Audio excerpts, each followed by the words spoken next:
Chapter 4. 0 days since last accident. Preparation Report 2150.02.24.1345. Ensign Ramadi Fortuna, Tactical Officer.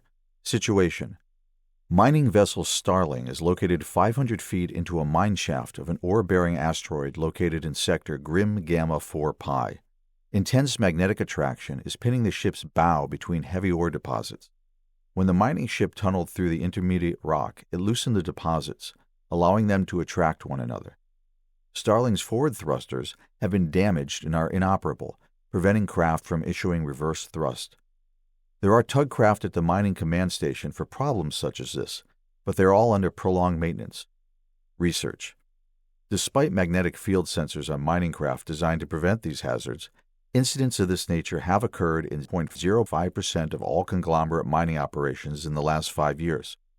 The most probable cause of sensor and mitigation failure is difficulty interpreting and predicting magnetic field effects quickly enough to cease tunnel drilling when operating at higher than safe speed. Recovery rate for mining craft is low at 15.2%. Recovery rate for crew is 83.4%. Analysis: situation bears high similarity to incident logged on 2146.08.08. Previous ship model of Starling's was trapped in a collapsing tunnel with magnetic forces crushing its hull. Crew was evacuated out of aft docking corridor, and the mining vessel was destroyed. Unfortunately, the model's design has changed, and Starling only has a tug hitch, no longer outfitted with an aft gangway.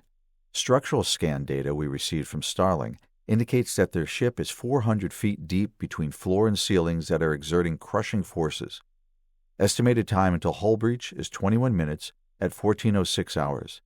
Daunting will be too large to enter the mine shaft behind Starling, and maximum towing distance is 300 feet. Engineering: complementary options for removing the craft from the tunnel consist of the following. Number 1. Dispatch repair drones to free rubble and cut gaps on the port and starboard of the craft to create maneuvering space. Number 2. Attach tow line to Starling's aft tug hitch and pull vessel free. End of report. All crew, we will be reversing ship orientation and firing boosters to initiate rapid deceleration. Brace for G-forces, 5 minutes to arrival, Dalton announced. Ramadi submitted his prep report to the captain, even though it wasn't as polished as he'd like. Then, curious how uncomfortable the ensuing deceleration would be, he glanced at the approach plan and gasped. Dalton had programmed the engines to decelerate as quickly as possible without turning the crew into jelly. "Ensign, heads up," Kane said. "You might black out on this one. It's going to make our relay approach back in parallax seem like R&R. Taking a deep, uncomfortable breath and tightening his stomach and legs in anticipation, Ramadi thought commanded his flight chair to rotate 180 degrees. Orienting in the opposite direction to the deceleration would push him back in his seat and help maintain consciousness. He watched the countdown for the first engine burst reach 0, and braking began with a soft, forgiving tug. His back pressed into his chair as though sinking into thick, quicksand. "Hey, Ram," Charlie said. Being called by a nickname was refreshing. "Forgot to mention, the way you spotted the delta between the boosters, impressive eye for detail." "Thanks," Ramadi replied. "I understand why you configure them that way and why you're not including it in the reports. I just wonder, wouldn't Rouse do her own checks and discover A sudden jerk of deceleration interrupted his thoughts. It was so powerful, it felt like his eyeballs went back all the way into his skull. After a second, the force subsided to something more manageable, but left a lingering, piercing headache. "Yikes, sorry," Charlie said. "I forgot to give you a heads up on that one. I guess I've just gotten used to it." "All good." Ramadi shook off a sudden feeling of lightheadedness. The link went quiet aside from a series of subtle tones one could only describe as music. It was the synaptic sound of humor, indicating that Guerra was amused. Back at the academy, Ramadi was one of few students who could even hear synatonics or musical thoughts. "Heads up," Charlie said. "Tighten your abs real good for this burst of 3 jerks coming up in 3, 2... Despite the warning, Ramadi was caught off guard by the sudden G-forces, which pushed him into his seat back so hard it knocked the wind out of his lungs. Sharply, between the first and second jerk, he inhaled and tightened his stomach like a steel drum. He grunted as he felt 2 more punches. All right, that's the worst of it. Not so bad, Charlie said. The deceleration subsided to a moderate lurch. Speak for yourself. Feel like I just got out of a boxing ring. Catching his breath as his peripheral vision returned, the ensign wondered how daunting could possibly be so fast. He ran through basic calculations as he pulled up the ship's flight logs. We've arrived in Sector Grim Gamma 4 Pi, Delta announced. Starling is approximately 15 minutes remaining until hull breach. Mining ship Starling, this is Captain Gaines of TCS Daunting, Gaines hailed. We have arrived in your local space and will attempt entry in the tunnel shortly. Roger, Daunting, Captain George Miller responded.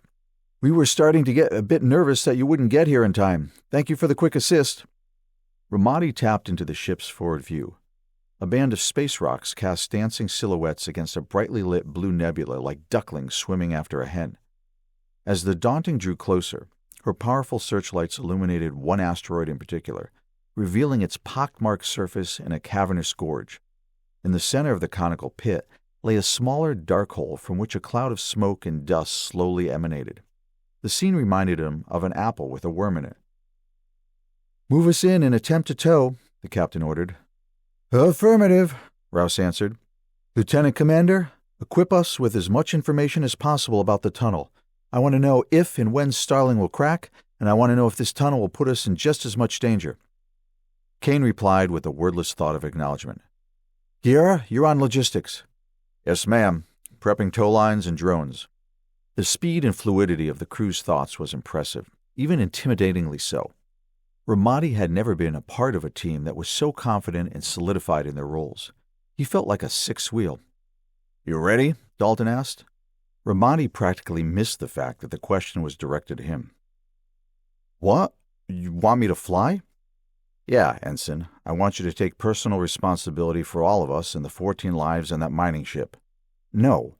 Adam can fly close quarters better than any human, just making sure you're paying attention. Oh, okay, yeah, I'm good to go. He wondered if Dalton still held something against him. The Daunting approached the entrance to the asteroid's mine shaft, which would barely accommodate her width. Adam really was as excellent a pilot as Terrell said, turning the ship 180 degrees so that she entered the tunnel stern first, then maneuvering adeptly with thrusters to center position. 500 feet was shallow as mining operations went, but it quickly became too constricting for the conglomerate vessel. The Starling was, in typical mining form, cigar-shaped and therefore more compatible with the narrow mine shaft. Maximum allowable depth reached at 180 feet. Distance to Starling is 320 feet, Dalton said. Which exceeds our tow cable by 20 feet, Charlie said. Dispatch drones, have them eat away at the tunnel around us to accommodate our wingspan, the commander ordered. Can do. All drones at max. ETA 3 minutes, Charlie said. Like soldier bees frenzied by a threat to their hive, 16 drones poured out of each external bay in Daunting's wings and headed directly for the tunnel walls. Busily, they fired short-range plasma cutters and chipped away at the rock. As he watched them work quickly, Ramadi worried that they might be risking trapping themselves for the sake of helping Starling. He checked the surrounding magnetic signatures. Fields in this part of the tunnel were weak, so it looked safe to dig through, but he was no expert on magnetic field change prediction. Our bow is starting to buckle, Captain Miller said. Daunting's drones finished cutting away at the rock in the tunnel and zipped back to their hive. Drones have cut out 21 feet for us and have been recalled to bays. All clear, Gira said. Initiating thrust, Adam said. Daunting threaded the grooves the drones had cut for her, moving deeper into the shaft without so much as one scrape of a wing's paint job. Deploying a guided tow cable, Charlie thought. From a small aft bay between the fast attack craft's twin boosters, a thrust-guided grapple cable shot out and streamed quickly through the pitch-black mine shaft, reaching Starling in seconds. Drawing its chain taut, the hooked end latched onto a loop on the back of the cylindrical mining vessel. Starling, we've established a connection for tow. How are your crew doing? Are they prepped and sealed in the aft? Captain Gaines asked. Adam, help us. That slap on the rear scared us for a second, but yes, we are strapped in and ready for tow. Apologies, Captain. Engaging momentarily. Can we scan them from here? The captain asked. Unfortunately, no. The rock between us is too thick and the magnetic fields are disrupting our scan, Dalton said. Ramadi knew where the captain was going with her query. He pulled up the standard schematics for Starling, checking the position of flight chairs and restraints. There were only 6 in the aft. 4 of their crew would have to either risk injury or strap down in midship, which would be risky considering the circumstances. It was possible that pulling Starling out was going to rip her forward section clean off and expose some crew to rapid decompression. "Commander, Starling only has 6 safe crew positions in aft," Dalton said, beating Ramadi to the punch. "They don't have time to relocate anyone. Their hull will be crushed any second. Captain, I recommend we tow now before there's nothing left of their forward hull." Everyone remained silent. Ramadi's thoughts raced too quickly to focus. Even as the lowest-ranking officer aboard, he felt as though he was personally responsible for the decision on the captain's shoulders. "They said they're ready. Begin tow at 10% thrust," Gaines ordered. "Affirmative. Thrust at 10%, Dalton replied. There was a gradual building rumble and shake as Daunting's aft thrusters engaged, but the ship didn't budge. They continued for a few seconds. "No movement," Dalton reported. "Keep at it. Don't rush to judgment," the captain said. Something in the back of Fortuna's mind arrested his thoughts, but he couldn't articulate it. He looked over the Daunting's flight path data he'd accessed earlier. There had to be something novel about the FAC's engines. Or maybe there was some unintended benefit from the way Dalton and Guerra agreed how to optimize the engines. The ship's speed statistics were uncanny, way beyond any of the specifications he learned about this ship class back at the Academy. Our boosters are powerful enough to rip that ship's aft section clean off. That's why Captain ordered throttle to a 10th. "Captain, we have no change in condition," came Dalton's trembling voice. "Daunting, this is Starling." Captain Miller's voice wavered with panic. "Forward hull is collapsing and midship is buckling now. She's going to give way." Ramadi closed his eyes and took a long breath. He visualized Daunting moving back and forth through space like a fish. "Swim," he said. What?" Dalton asked. "Tell Starling's captain to quickly alternate bursts of their port and starboard thrusters. It will help wiggle the ship free." "That's," Rouse said, "an innovative idea, Ensign. Captain Miller, tow is unresponsive, but we have an idea. Alternate your port and starboard thrusters as quickly as possible." "Roger. Daunting, engaging thrusters." There was a shake. Vibrations reverberated through Ramadi's flight chair. Starling was sending a signal across the tow cable like children talking through a telephone made of cups and string. There was a slow creak, then a jerk, then another. "Making some headway. 12 feet of give so far," Dalton said. "When they break free, prepare to moderate the slingshot effect," Rouse barked.